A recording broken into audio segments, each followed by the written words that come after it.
चम्मच से दूध पीते हैं एआईटीयूसी के उपाध्यक्ष विद्यासागर गिरी।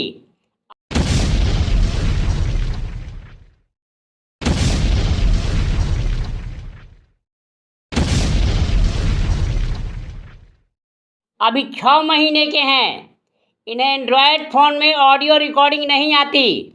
अभी फ़ोन कर विद्यासागर गिरी से मैंने बात की। विद्यासागर गिरी से मैंने पूछा, ढुल्लू महतो ने आपको फ़ोन पर धमकी दी, ढुल्लू महतो द्वारा आपको दी गई धमकी की क्या ऑडियो रिकॉर्डिंग है आपके पास? तो उन्होंने कहा कि मुझे ऑडियो रिकॉर्डिंग नहीं आती। साथ ही इन्होंने यह भी कहा कि मेरा बयान वायरल हो गया है। विद्यासागर गिरी के बयानों में स्पष्ट झलकता है कि ढुल्लू महतो तो एक बहाना है। ढुल्लू महतो के नाम पर विद्यासागर को अपनी रोटी पकाना है, अपना चेहरा चमकाना है। विद्यासागर अपने बयान में बात करता है जन विरोधी, राष्ट्र विरोधी, मजदूर विरोधी, किसान विरोधी सरकार की।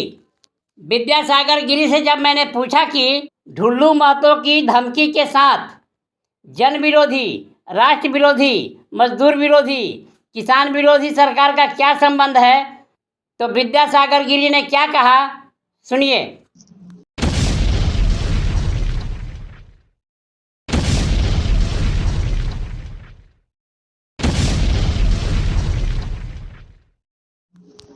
हेलो। हाँ जी गिरी जी, जी बोल रहे हैं। कि जरा एक चीज क्लियर कीजिएगा।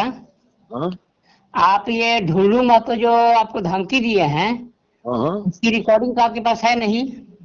नहीं भाई देखो, अरे यार हमारा एंड्रॉयड फोन है, रिकॉर्डिंग हम लोग रिकॉर्डिंग करते हैं। आपका भी नहीं है रिकॉर्डिंग करने का। तो आपका जो बयान है, ठीक है, हाँ और आप जो एफआईआर करने की बात किए हैं, तो प्रमाणित कैसे किया जाएगा? ये प्रमाणित कैसे होगा? अब कैसे होगा? अपना हमसे काहे ला पूछते हैं? हमारा उसका कॉल आया हमारे फोन में, यही प्रमाण है। अच्छा, इसमें कोई दिक्कत नहीं है। अब जबकि ढुल्लू महतो के जान से मारने का धमकी दिया है, आप बाबा पहले बताइए तो आप कौन बोल रहे हैं भाई मेरे? हम प्रेस से बोल रहे हैं, मेरा नाम दिनेश चंद्र शर्मा है। कौन प्रेस से? खबरों की तह तक और द्विपक्ष दर्पण से। अच्छा अच्छा। हाँ, ये बताइए, हाँ आप अपने बयान में ये भी बोले हैं कि जन विरोधी, राष्ट्र विरोधी, मजदूर विरोधी, किसान विरोधी सरकार। हाँ।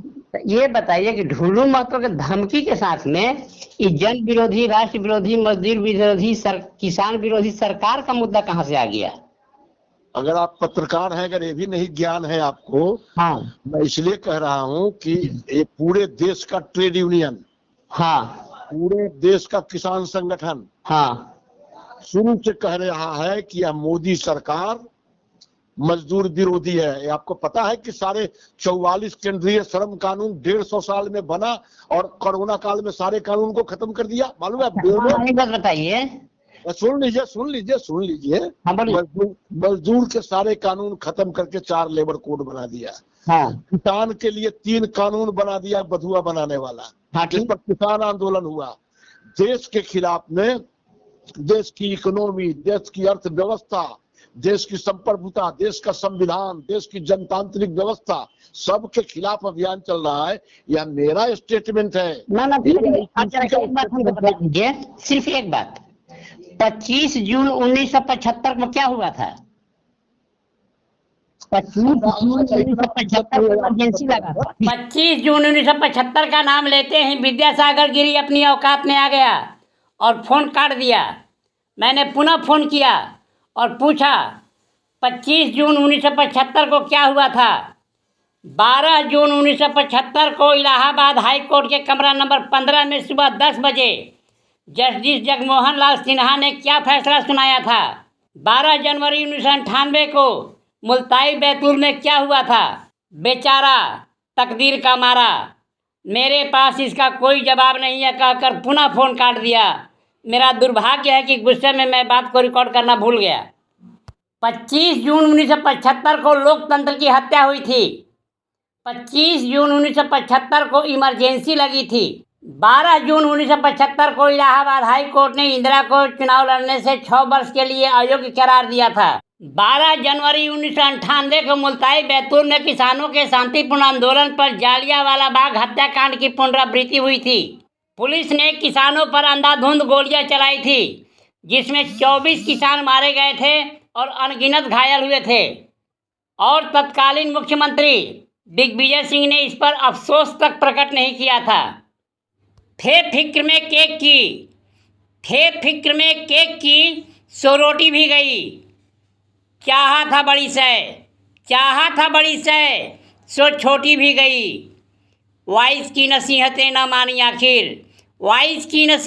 मानी आखिर पतलून की ताक में लंगोटी भी गई। ढुल्लू तो एक बहाना है, विद्यासागर गिरी को अपना चेहरा चमकाना है। कांग्रेस की एक सोची समझी चाल, एक षड्यंत्र, चुनाव को प्रभावित करने का कांग्रेस का एक षड्यंत्र के सिवा यह बयान कुछ भी नहीं। यदि यह समाचार आपको किसी प्रकार उपयोगी लगा हो तो चैनल को लाइक, शेयर और सब्सक्राइब करें।